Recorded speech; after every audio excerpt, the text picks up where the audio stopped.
हिमाचल प्रदेश की नई सुखविंदर सिंह सुक्खू सरकार का मंत्रिमंडल विस्तार अगले साल के लिए भी टल सकता है।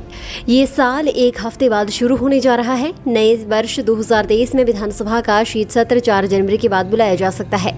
ये पहले 22 दिसंबर को प्रस्तावित था, मगर इसे मुख्यमंत्री के कोविड पॉजिटिव आने के बाद आगे टाला गया है।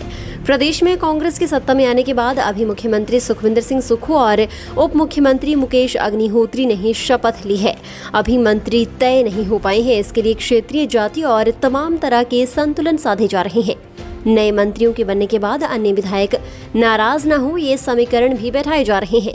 सूत्रों के अनुसार मुख्यमंत्री सुखविंदर सिंह सुक्खू पहले आगामी दिनों में कोविड संक्रमण के बाद क्वारंटीन अवधि से वापस आने के बाद ही मंत्रिमंडल विस्तार चाह रहे थे, मगर अब उन्होंने तय किया है कि इसे शीत सत्र के बाद ही किया जाए। शीत सत्र 4 जनवरी के बाद ही संभावित है। उससे पूर्व 31 दिसंबर तक पर्यटन सीजन होने के चलते इसे करवाना वाजिब नहीं माना जा रहा है। 25 दिसंबर के बाद राज्यपाल राजेंद्र विश्वनाथ अर्लेकर भी गोवा जा रहे हैं। वे भी इसी साल के अंतिम दिनों में ही लौटेंगे। ऐसी तमाम वजहों से मंत्रिमंडल विस्तार अगले वर्ष के पहले या फिर दूसरे सप्ताह के लिए टाला जा सकता है। गुरुवार को ये भी चर्चा रही कि शपथ ग्रहण समारोह 24 दिसंबर को हो सकता है। ऐसे संकेत मिलने के बाद अधिकारियों ने इसकी तैयारी शुरू कर दी थी। हालांकि बाद में इस संबंध में असमंजस ही बना रहा। हिमाचल प्रदेश की नई सुखविंदर सिंह सुक्खू सरकार का मंत्रिमंडल विस्तार अगले साल के लिए भी टल सकता है। ये साल एक हफ्ते बाद शुरू होने जा रहा है। नए वर्ष 2023 में विधानसभा का शीत सत्र 4 जनवरी के बाद बुलाया जा सकता है। ये पहले 22 दिसंबर को प्रस्तावित था, मगर इसे मुख्यमंत्री के कोविड पॉजिटिव आने के बाद आगे टाला गया है। प्रदेश में कांग्रेस की सत्ता में आने के बाद अभी मुख्यमंत्री सुखविंदर सिंह सुक्खू और उप मुख्यमंत्री मुकेश अग्निहोत्री ने शपथ ली है।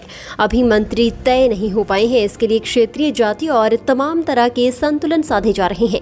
नए मंत्रियों के बनने के बाद अन्य विधायक नाराज न हो, ये समीकरण भी बैठाए जा रहे हैं। सूत्रों के अनुसार मुख्यमंत्री सुखविंदर सिंह सुक्खू पहले आगामी दिनों में कोविड संक्रमण के बाद क्वारंटीन अवधि से वापस आने के बाद ही मंत्रिमंडल विस्तार चाह रहे थे, मगर अब उन्होंने तय किया है कि इसे शीत सत्र के बाद ही किया जाए।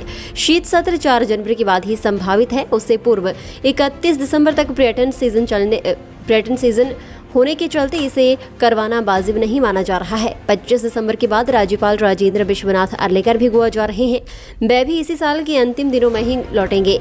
ऐसी तमाम वजहों से मंत्रिमंडल विस्तार अगले वर्ष के पहले या फिर दूसरे सप्ताह के लिए टाला जा सकता है।